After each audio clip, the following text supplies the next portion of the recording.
The COVID outbreak's getting worse for the NFL. The Titans are reporting more positive cases in Tennessee, bringing the total number to 11 now. The game against the Steelers now moved to sometime later in the season. Meantime, the Panthers from Carolina are using 2 virus-killing robots in their facility.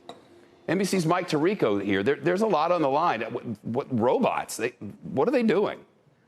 Figure out anything, Shep. I mean, at some point, you're going to want to see fans back in the stands. So they've figured out a way somehow to try to make it as disinfected as possible. I've flown to Delta several times, and that's kind of what they're telling folks they're doing. They're spraying down the plane. So if it's making people comfortable, it'd be a way to get them in the stadium. And they're going to have to come back at some point for the economics of all this. Yeah, sometime. Notre Dame college football, their team's been hit with an outbreak. A lot of people are having to quarantine just because they've been around people. What have we learned in a month of college football during a pandemic?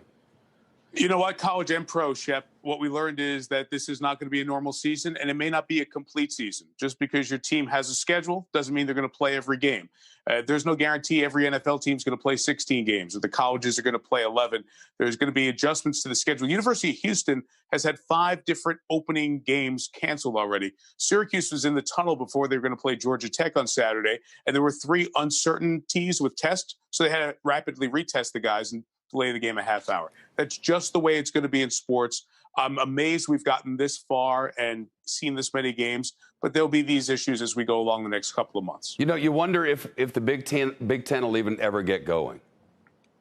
It'll be what happens the next 3 weeks. And the Big Ten schedule will get going October 24th, the Pac-12 after that. One thing they haven't done is leave a lot of room. So if there are games that are postponed, there's not going to be a lot of space to get them in before they set the college football playoff. So that's something we're going to watch here over the next few weeks. For NFL, is all of the revenue coming from TV? I mean, with no ticket sales, what do you do?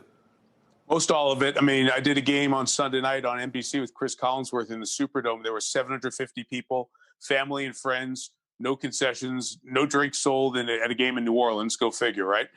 So it's different, and that's going to be a part of this equation. I'll tell you, Shep, the basketball and the hockey folks who just finished their seasons in bubbles, they're trying to figure out how they're going to get fans in whenever they start next season. Yeah. So there's bits and pieces, but not enough to make a difference. Do the football players, you've talked to them, do they care one way or the other?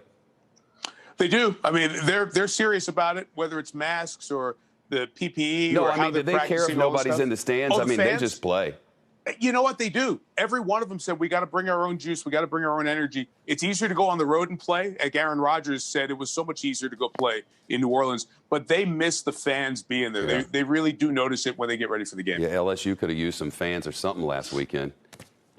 Well, you want to talk Ole Miss football defense or maybe later? We'll not talk defense. Let's just watch the offense and move along, Tirico. Thank you. Howdy, Toddy. Everybody. Good to be teammates, man. All right, Mike Tirico.